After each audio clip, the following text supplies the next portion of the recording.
लोकसभा चुनाव के बाद फिर एक बार ईवीएम को लेकर बवाल मच गया है। कांग्रेस नेता राहुल गांधी ने ईवीएम को लेकर एक बार फिर से सवाल खड़े किए हैं। मुंबई पुलिस ने शिवसेना शिंदे गुट के सांसद रविंद्र वायकर के साले के खिलाफ एक मामले में केस दर्ज किया है, जिसको लेकर अब बवाल मचा हुआ है। इस बीच मामले पर कपिल सिब्बल का बयान भी सामने आया है। सिब्बल ने चुनाव आयोग पर बड़ा बयान देते हुए सवाल किया है। आने वाले दिनों में जरूर टिप्पणी करूंगा, लेकिन ये जो मामला है जो महाराष्ट्र से उठा है, जहां 48 वोट से जो कैंडिडेट हारे हैं, वो ईवीएम से ताल्लुक नहीं रखता। वो जो इलेक्ट्रल बैलेट पेपर के जो इलेक्ट्रॉनिक वोटिंग है उससे ताल्लुक रखता है। ठीक है ना? तो उसका ईवीएम से डायरेक्ट ताल्लुक नहीं है। और वो जो बैलेट सिस्टम अभी उन्होंने कहा है, इलेक्ट्रॉनिक बैलेट सिस्टम, जिसके द्वारा जो वृद्ध लोग हैं वो 85 साल के ऊपर वो वोट भी कर सकते हैं, तो उससे लगभग हर असेंबली कंस्टिट्यूएंसी में लगभग अगर 1000 वोट या 1500 वोट हो, तो समझ लिए 10 असेंबली कंस्टिट्यूएंसी में कोई 10,000 वोट हो सकता है। तो उसमें मैनिपुलेशन हो सकती है इलेक्ट्रॉनिक बैलेट वोटिंग सिस्टम में, क्योंकि वो तो इलेक्ट्रॉनिकली कंट्रोल रहता है। तो वो मामला ईवीएम से अलग है।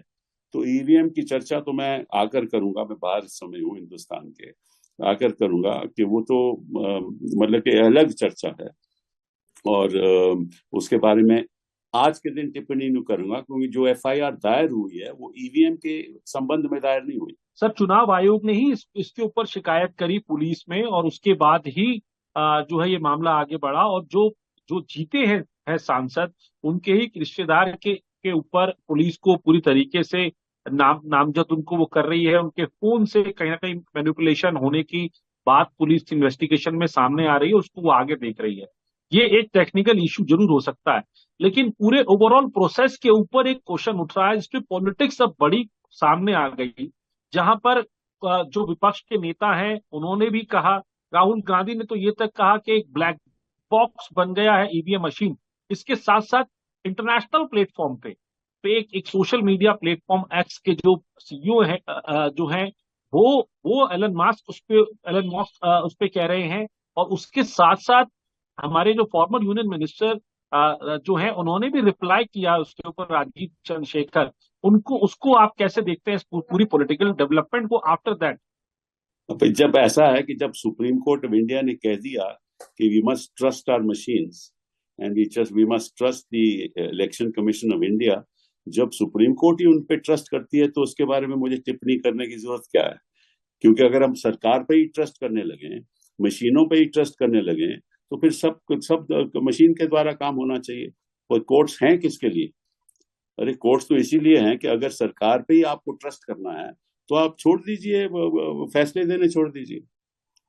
तो इसके बारे में मैं कैसा कहूंगा, ये बड़ा भारी मुद्दा है, इसके बारे में मैं बाद में टिप्पणी करूंगा। और जिस तरह से इलेक्शन कमीशन का रवैया रहा है पिछले 2014 के बाद, उसके बारे में भाई सभी विपक्षी दलों को गंभीरता से सोचना चाहिए कि क्या संवैधानिक संस्थाएं इस रवैये को अपनाकर क्या हमारे देश में फेयर एंड फ्री इलेक्शन हो सकता है।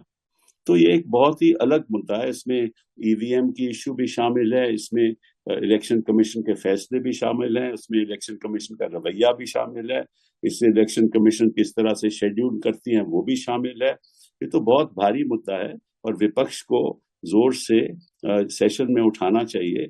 और मैं तो समझता हूं कि जो इलेक्शन कमीशन ऑफ इंडिया है, खास तौर पे जो चीफ इलेक्शन कमिश्नर है, उनके बारे में कम ही कहा जाए तो अच्छा है।